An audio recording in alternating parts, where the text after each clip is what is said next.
Pero kung bago ka pa lang sa aking channel, paki-like, share, and click the subscribe button and the notification bell para lagi kayong updated sa mga parating ko pang uploads.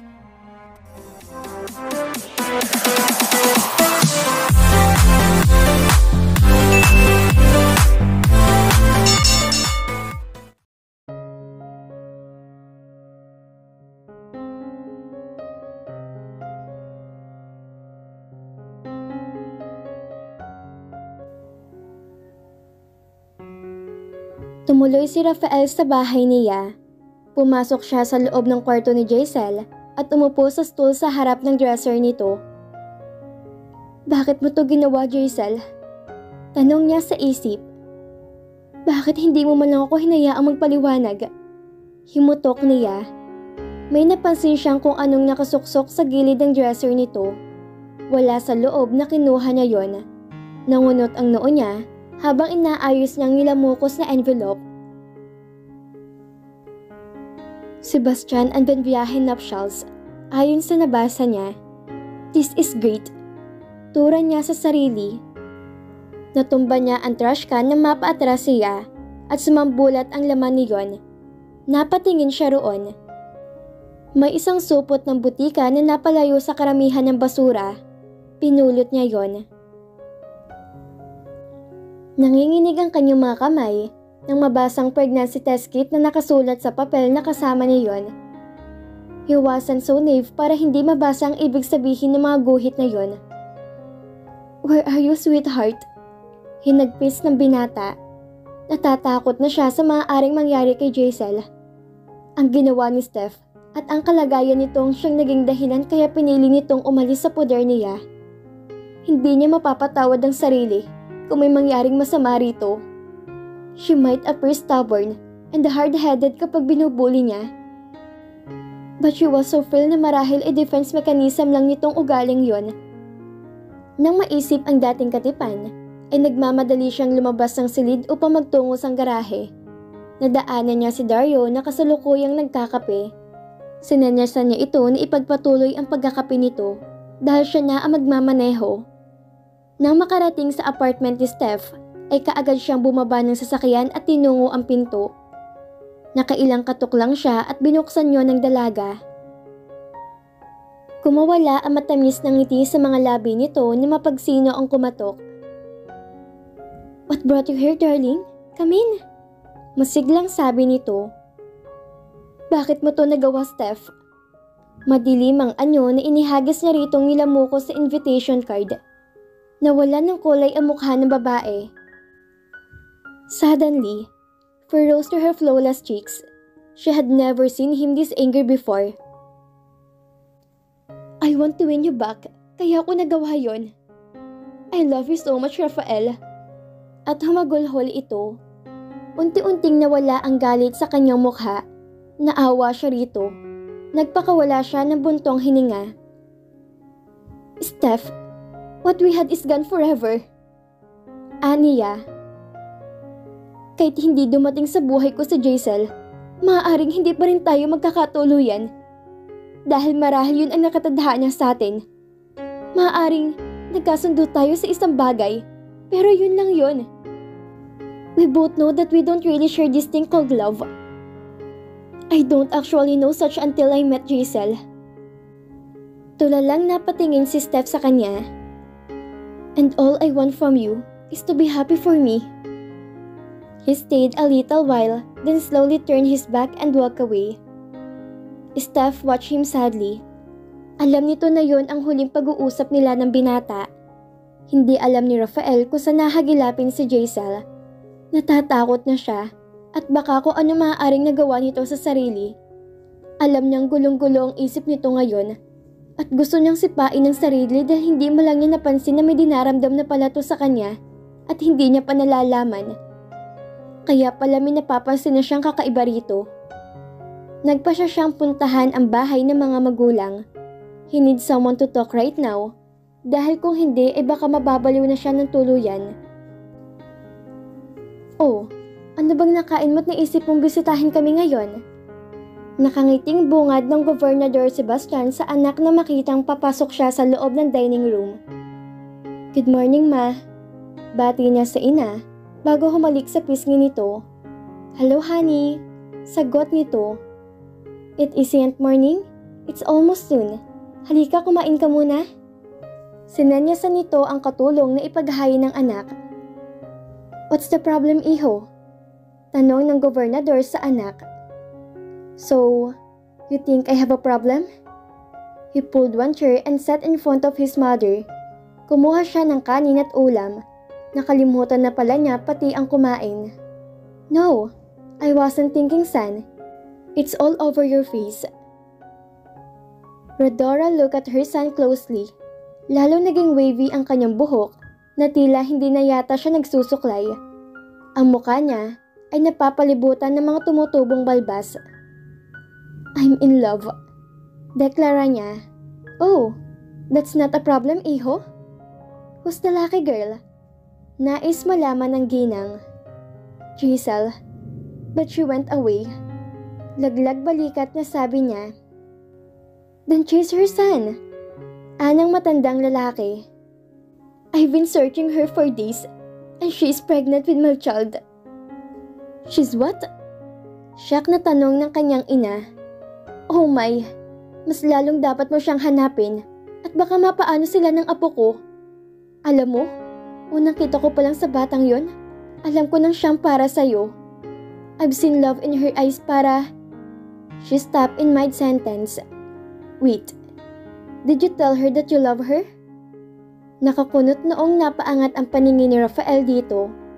Napailing siya. "I thought that was not necessary anymore. I showed her how much I love her." "Hindi ako papakasal sa ama mo kung hindi niya sinasabi sa akin mahal niya ako, Rafael. Go, find her. You fool?" Nakatawang sabi nito. "Go, son." Susog ni Governor Sebastian. "Hanapin mo siya. You have our blessings." Tumayo ito at tinapik ang balikat ng binata. Tumayo na rin si Rafael at lumingid saka humalik sa ina bago lumabas sa bahay ng mga magulang.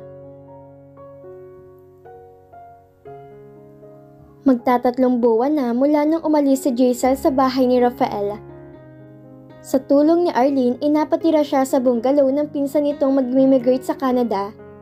Kumpleto sa mga modernong kagamitan ang bahay. Walang tumatao roon, maliban sa mag-asawang binabayaran upang maglinis sa bahay twice a week. Malapit lamang ang tahanan ng mga ito. May naitabi pa naman siyang pera, dahil hindi niya yun nagamit dahil hanggang nakatapos siya sa kurso niya, ay si Rafael ang sumagot sa lahat ng gastos. Nagpapasalamat siya, at kahit malayo ang matalik na kaibigan, inagwa pa rin siya nitong tulungan. Kaagad nitong naayos ang pagtira niya sa bahay na yon. Pansamantala, gulong-gulo ang damdamin at isipan niya. Mahal na mahal niya si Rafael, at maaaring panagutan nitong kanyang dinadala. Ngunit isang kasakiman kung itatali niyang lalaki sa kanya, gayong si Steph ang gusto nitong pakasalan. Nahimas niyang pumipintog na tiyan. Kawawa naman ang baby niya. Kung sana'y narito lang ang papang niya, alam niyang mamahalin pa rin siya nito sa kabila ng lahat. Alam niyang mauunawaan siya ng yumaong magulang. Pakiramdam niya ay nag-iisa siya sa mundo. "Rafael?" Nagulat pa si Arlene na makabanggaan ng lalaking isang araw na namilito ng grocery sa isang convenience store. Dadalhin ito mga yon kay Giselle. "Hello, Arlene." Bati rin ni Rafael. "Nakauwi ka na pala?" "Oo, nung isang araw lang. Kamusta na?" "Heto, ilang buwan na naghahanap sa kaibigan mo." Nakita nito ang lungkot sa kanyang mukha. "Well, I guess we can talk about it over a cup of coffee." Nito, pumunta nga sila sa isang coffee shop. "Arlene, your best friend is pregnant with my child.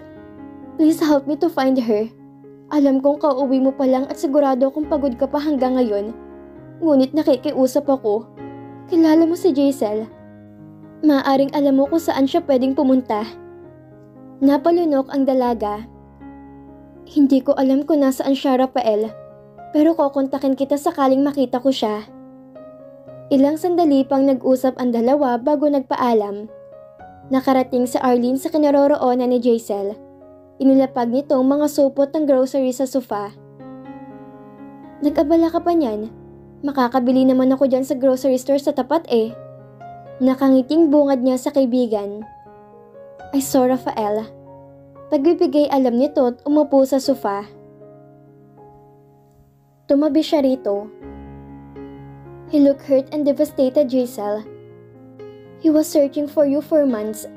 Hindi mo akalain pero tumandang bigla ang mukha niya ngayon. Alam niyang buntis ka sa kanyang anak. Napamaang siya sa kaibigan pagkatapos ibinaling sa ibang direksyon ng paningin. Dahil lang siguro nung naisip niyang obligasyon sa akin, kaya siya naghahanap sa akin. Umiling ito. Hindi yan ang nakikita ko sa mga mata niya. Hindi siya masasaktan kung hindi kanya mahal. Si Steph ang mahal niya, kaya nga papakasalan niya. I just gave myself to him freely, kaya hetong na pala ako. Bumunto ang hininga to. I hope na pagbibigyan mo siya ng pagkakataong makapagpaliwanag. Ayoko nakikita kang nahihirapan. Yumakap siya sa kausap. I'll get by, Arlene. Mom, nakita mo ba yung bagong bili kong sandals? Tanong ni Arlene sa ina. Balak niya bisitahin ng kaibigan ngayong araw na to. Titingnan din niya kung kakasya pa ba rito mga dala niyang maternity dresses. Parang naroon pa sa may likuran. Pinalabahan ko yun kisaling kahapon dahil maputik. Sagot nito, kasulukuyan tong nagpapahinga sa sala. Ano ba yung binabasa mo? Kasal ng dating nobya ni Mayor Sebastian. Hindi ko nga akalaing makakasal siya sa ibang lalaki eh. Akala ko pa naman, matataling babaeng to sa mayor natin. Pero heto, at sa isang businessman din na taga Manila na ikasal. Hay nako, ang pag-ibig talaga. Ma'am, pabasa nga muna. Sabi niya at kinuha ang dyaryo mula rito. Binasa niyang nakasulat doon. Steph Benbiahe finally tied the knot with her handsome businessman boyfriend. Napalunok siya. Hindi pala nagkatuluyan sina Rafael at Steph. Anang isip niya. Kailangan kong umalis ka agad. Ibinigay muli sa ina ang babasahin. Sige ma'am, aalis muna ako. Paalam niya sa ina. Pupunta ka ba niyan kay Jaisel? Tanong nito. Opo, sagot niya. Ang alam lang ng mami niya ay may suliranin ang kaibigan. Ngunit, hindi niya sinabi rito kung anong klaseng problemang hinaharap ngayon ni Jaisel. Nag-warning knock muna si Arlene bago pinihit ang seradura ng pinto sa opisina ni Rafael. Cancel all my meetings, Rona. Narinig niyang sabi nito. Nakasandal to sa upuan at nakapikit. Inakala nitong siya ang sekretary nito.